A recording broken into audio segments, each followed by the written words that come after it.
Muy buenas tardes a todos y bienvenidos a otro vídeo de sistemas eléctricos de potencia. Y vamos con el problema 2 de la segunda convocatoria, que corresponde con el ejercicio de estabilidad. El enunciado del ejercicio dice lo siguiente: en el nudo 1 del sistema de energía eléctrica de 50 Hz se considera un nudo de potencia que tiene una tensión de 10 onceavos en por unidad y absorbe una potencia activa de 1,26 por unidad con un factor de potencia inductivo procedente del nudo 2. Entonces, ¿cuál es el esquema que tenemos? Pues tenemos aquí el nudo de potencia infinito 1 con una tensión 1 de 10 onceavos y tiene 0 grados. ¿Por qué? Porque tomamos el nudo de potencia infinita como origen de fases, por tanto aquí 0 grados. Aquí tenemos una línea A y una línea B. La reactancia de la línea A es de 0,48 y la de la línea B es de 0,24. Este es el nudo 2, aquí tenemos un transformador cuya reactancia es de 0,15 y aquí tenemos un generador cuya reactancia es de 0,2. Entonces, para el generador del nudo 2 nos piden calcular la tensión interna E2, la potencia suministrada al rotor, Pm sub 0, la amplitud de la ecuación de potencia activa del generador en función de delta, es decir, la ecuación potencia ángulo delta, y el ángulo de potencia inicial del rotor, es decir, delta sub 0 en el estado 1. Lo primero que hacemos es obtener el circuito equivalente. Lo que sabemos es que aquí tenemos un generador con una determinada fuente de alimentación E2', tenemos una reactancia del generador de 0,2 J, aquí tenemos un transformador cuya reactancia es de 0,15 J, aquí tenemos dos líneas en paralelo cuya reactancia de la primera es 0,48 J y la otra línea en paralelo es de 0,24 J, y estas dan alimentación o llegan al nudo de potencia infinita, que es E infinito, que es 10 onceavos con 0 grados por el motivo que hemos explicado antes. Sabemos que en el generador, que en el nudo de potencia infinito, la potencia es de 1,26 por unidad y el coseno de phi es de 0,9 inductivo. Entonces, ¿qué es lo primero que vamos a hacer? Pues calcular la reactancia equivalente del sistema. ¿Cómo lo vamos a hacer? Pues simplemente tenemos una reactancia en serie con otra reactancia que está en serie con un paralelo de reactancias. Entonces calculamos la reactancia equivalente del paralelo de 0,48 con 0,24 y a eso le sumamos más 0,15 más 0,2 porque son tres reactancias en serie, siendo esta tercera en paralelo. Entonces la reactancia equivalente no tiene mucho misterio, es 0,51 J. De la fórmula de potencia, de que la potencia es la corriente por la tensión por el coseno de alfa, por el coseno de phi, despejamos de aquí la corriente, que nos queda que la corriente es la potencia entre la tensión por el coseno de phi, que es la potencia 1,2, entre la tensión, que es 10 onceavos, por el factor de potencia 0,9 inductivo, de tal forma que la corriente nos queda en por unidad de 1,466. Esto, como fasor, es un módulo de 1,466 y un argumento de arco coseno 0,9, que es 25,842, y porque es negativo, porque estamos trabajando con un coseno de phi inductivo, por eso el signo negativo. Y esto simplemente en valor de por unidad. Por tanto, la fuerza electromotriz 2 simplemente es la fuerza electromotriz infinita más la reactancia equivalente por la corriente por J, que es 10 onceavos con 0 grados, porque esto es el origen de fases, más 0,51 J, que es la reactancia equivalente, por la corriente, que es 1,46, por con un argumento de menos 24,84 grados, que nos da una fuerza electromotriz 2' de 1,406, con un argumento de 28,584. Y esto es en por unidad. Una vez conocemos la fuerza electromotriz 2', podemos calcular la potencia eléctrica máxima, que simplemente la potencia eléctrica máxima corresponde con aplicar esta fórmula, que es la fuerza electromotriz por la tensión del nudo de potencia infinita entre la reactancia equivalente. Entonces, la fuerza electromotriz que vamos a sustituir aquí es la que acabamos de calcular, es decir, el 1,406. 1,406 por la tensión del nudo de potencia infinita, que es 10 onceavos, entre la reactancia equivalente, que es 0,51, no estamos poniendo la J porque no es necesario, ¿vale? Entonces, entre simplemente la reactancia, nos da que la potencia eléctrica máxima es de 2,5. La potencia eléctrica es la potencia eléctrica máxima por el seno de delta. Es decir, recordamos que la potencia eléctrica depende del ángulo. En este caso, la potencia eléctrica es la potencia eléctrica máxima por el ángulo en el cual estamos, es decir, eso lo tenemos en cuenta multiplicando por el seno de delta. Entonces la potencia eléctrica máxima es 2,5 por el seno del delta que tenemos en este caso, que es 25,58, que este delta sale de la fuerza electromotriz 2'. Y nos da que la potencia eléctrica es de 1,802, de tal forma que conocemos que la potencia mecánica inicial es igual a la potencia eléctrica, que es 1,802 por unidad, que la fuerza electromotriz 2' es 1,406, un argumento de 28,58 grados en por unidad, y la potencia eléctrica máxima es de 2,506 y el ángulo inicial es de 28,58 grados. A continuación se produce una falta transitoria en el nudo 2, la constante de inercia normalizada del generador H es 2,6 S. Entonces nos piden calcular la amplitud de la ecuación de potencia activa del generador en función de delta, es decir, ecuación potencia activa del generador en función del ángulo de delta durante y después de la falta, es decir, durante la falta y después de la falta. También nos piden la ecuación de oscilación del generador con la falta y dibujar las curvas de potencia activa en función del ángulo de potencia del rotor, indicando los distintos puntos que aparecen. Entonces tenemos tres casos. La fase 1, en el cual es el sistema antes de que se produzca la falta, que es lo que hemos analizado en el primer ejercicio, en el primer apartado. La fase 2, que es la potencia del generador cuando se produce esa falta, ese cortocircuito, en el nudo 2. Y el fase 3, que es cuando ya hemos despejado esa falta, que es ver cómo se ha quedado el sistema respecto al sistema antes de la falta. Es decir, tenemos un sistema que está funcionando, ocurre un cortocircuito a una determinada falta, el sistema pierde algo de potencia y luego se libera esta falta y cómo se queda el sistema respecto a cómo estaba originalmente. Entonces, la fase 1, que es prefalta, simplemente es el estado estacionario, que es lo que hemos calculado en el apartado A. La potencia mecánica es igual a la potencia eléctrica, que es 1,802. La potencia eléctrica máxima en el estado 1 es de 2,5. El ángulo delta inicial es de 28,85 grados, que en radianes es 0,50 a 36. Por tanto, la potencia eléctrica en el estado 1 es 2,5 por el seno de delta phi 1. Lo que vamos a analizar ahora nuevo es la fase 2, que es cuando se produce la falta. Vemos aquí que tenemos el nudo 2 y el nudo 1, pues en el nudo 2 se produce un cortocircuito, es decir, una falta. Y tenemos que analizar ahora el sistema con esta falta.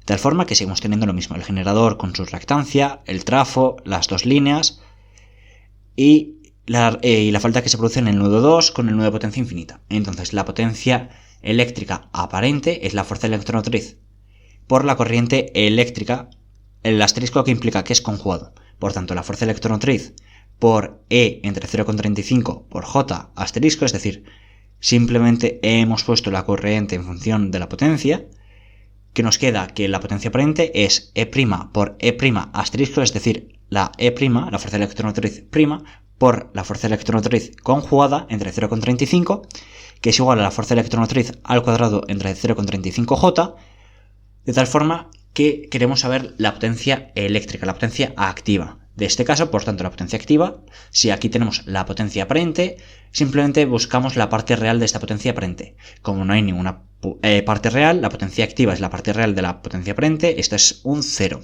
Por tanto, la potencia eléctrica que tenemos durante el estado de falta es 0. ¿Por qué es 0? Porque se produce la falta se produce el cortocircuito al inicio de las líneas desde el lado del generador. Por tanto, no entregamos ninguna potencia al generador. ¿Por qué? Porque se desconecta o se cortocircuita toda la parte que nos permitiría transmitir algo de potencia.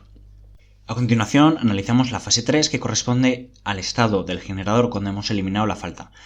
En el caso real, después de despejar la falta, el sistema no estaría produciendo lo mismo que antes de producirse la falta. Pero en este ejercicio, como este examen no hay demasiado tiempo, se supone que es ideal, entonces recuperamos el estado inicial. Pero nunca, después de despejar una falta, nos vamos a quedar como antes de despejar esta falta. Entonces, la potencia eléctrica del estado 3 es igual a la potencia eléctrica del estado 1, que es 1,802.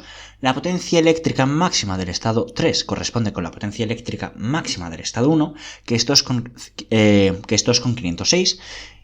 El ángulo delta de la fase 3 corresponde con el de la fase 1, que es 28,85 grados. De tal forma que la potencia eléctrica 3 corresponde a 2,506 por seno de delta phi sub 0 de la fase 3. Entonces, a continuación representamos la gráfica potencia-ángulo delta. Entonces, en el eje Y representamos la potencia en por unidad y aquí tenemos el ángulo delta en radianes. Por tanto, empezamos en 0, pi medios y pi. Hacemos la curva y empezamos, hacemos esta parábola, hacemos la curva y empezamos a representar.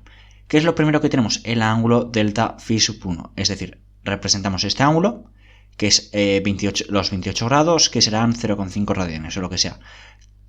Ponemos la potencia mecánica, que es lo que tenemos en el estado 1, que es esta constante, y tenemos una línea hasta que cortemos. Vale. Aquí tenemos pi medios y aquí tenemos pi. Pues una vez hemos representado aquí el ángulo inicial, hacemos pi menos este ángulo inicial, es decir, el complementario, que es este. A continuación, obtendremos un ángulo crítico, es decir, cuando se produce esta falta, nosotros no tenemos todo el tiempo del mundo para despejar esta falta, sino que hay un determinado tiempo crítico, que es el tiempo que tenemos para poder despejar la falta sin que el sistema se vaya al garete. Entonces, suponemos que el ángulo crítico que todavía no hemos calculado está por aquí, de tal forma que entre este ángulo crítico hasta la potencia mecánica, hasta que llegas aquí, esto es área de aceleración, es decir, tiempo en el cual tú puedes despejar la falta.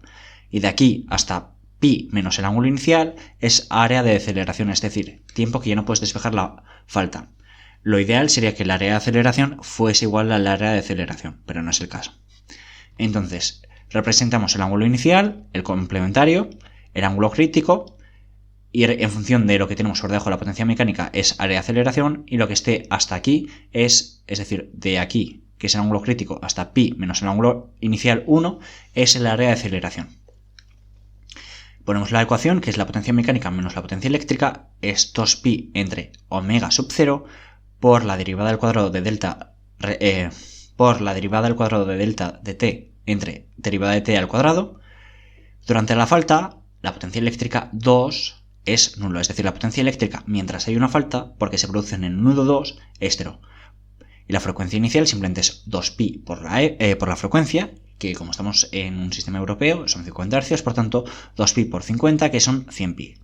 Y simplemente de esta ecuación obtenemos la potencia mecánica, que es 2 por 2,6 entre 100pi por derivada al cuadrado de derivada de delta de t entre derivada de tiempo al cuadrado, que es 0,052 entre pi por la derivada al cuadrado de delta de t entre derivada de tiempo al cuadrado, siendo esta la potencia mecánica que nos queda para el apartado B.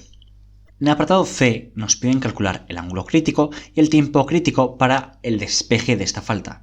Es decir, ¿recordáis que en esta gráfica hemos pintado el ángulo crítico de despeje de la falta que no sabíamos cuál era y el área de aceleración y deceleración? Pues eso es lo que vamos a calcular ahora. Empezamos con el área de aceleración, que simplemente corresponde con la integral de el ángulo inicial hasta el ángulo crítico. Es decir, ¿qué estamos integrando? Pues el área de aceleración es este área. ¿Qué estamos integrando? Pues de aquí a aquí, es decir, desde el ángulo inicial hasta el ángulo crítico. ¿Y qué estamos integrando? Pues la potencia mecánica y la potencia que es que depende del ángulo delta. Por tanto, ¿qué está por encima? La potencia mecánica. Por tanto, la integral del ángulo inicial al ángulo crítico de lo que va por arriba menos lo que va por abajo, que es la potencia mecánica menos la potencia eléctrica 2, que en este caso, como es la potencia eléctrica 2, que es durante la falta, pues no hay nada, derivada de delta. Por tanto, hacemos esta integral que es muy facilita, la potencia mecánica por delta crítica menos delta inicial, ese es el área de aceleración. ¿Y el área de aceleración qué es? Pues este otro área de aquí, es decir, desde el ángulo crítico hasta pi menos el ángulo inicial. ¿Y qué tenemos aquí? Pues la potencia mecánica y la potencia eléctrica, que cambia, que ahora la potencia eléctrica va por encima de la potencia mecánica, es decir, el área de aceleración, la potencia eléctrica es inferior a la potencia mecánica, es decir, en el momento en el cual se igualan termina el área de aceleración, y en el momento en que la potencia es mayor que la potencia mecánica y pasas el ángulo crítico, es área de deceleración. Entonces el área de aceleración es el otro área, que simplemente es la integral del ángulo crítico hasta pi menos el ángulo inicial, que es la potencia eléctrica, que es lo que está por encima, menos lo que está por abajo, que es la potencia mecánica, diferencial de delta. Entonces hacemos esta integral, que es la integral de ángulo crítico a pi menos ángulo inicial, de la potencia eléctrica trifásica, que la potencia eléctrica trifásica es la potencia eléctrica máxima 3 por el seno de delta. Por tanto, la potencia eléctrica máxima 3 por el seno de delta menos la potencia mecánica diferencial de delta es igual a la menos potencia eléctrica mecánica por el coseno de delta, evaluando en pi menos ángulo inicial entre el ángulo crítico, menos la potencia mecánica por pi menos el ángulo inicial menos delta crítico. Esto simplemente es resolver esta integral. Seguimos operando, que es la potencia eléctrica máxima 3 por el coseno de delta crítico menos la potencia eléctrica máxima 3 por el coseno de pi menos el ángulo inicial. Sabemos que este menos coseno de pi menos delta de ángulo inicial por propiedades de trigonometría corresponde con el coseno del ángulo inicial. Menos la potencia mecánica por pi menos el ángulo inicial. De aquí, ¿qué es lo único que desconocemos? Pues el ángulo crítico o el tiempo de despeje crítico de la falta. En este caso, desconocemos el coseno de delta crítico, que es lo que queremos obtener. De aquí simplemente lo despejamos, que es la potencia mecánica por pi menos 2 veces el ángulo inicial 1, menos la potencia eléctrica máxima 3 por el coseno de delta del ángulo 1 entre la potencia eléctrica máxima 3. El coseno de delta crítico es 1,802 por pi menos 2 por 0,5086 menos 2,506 por el coseno del ángulo delta, que es 28,654 entre 2,5.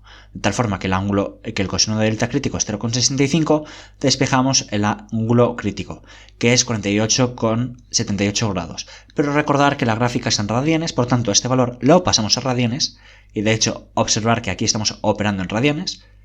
El ángulo crítico es de 0,85 radianes. ¿Vale? Conocemos el ángulo crítico de despeje de la falta, pero ahora queremos saber cuánto tiempo tenemos para despejar esta falta. Pues entonces calculamos el tiempo crítico.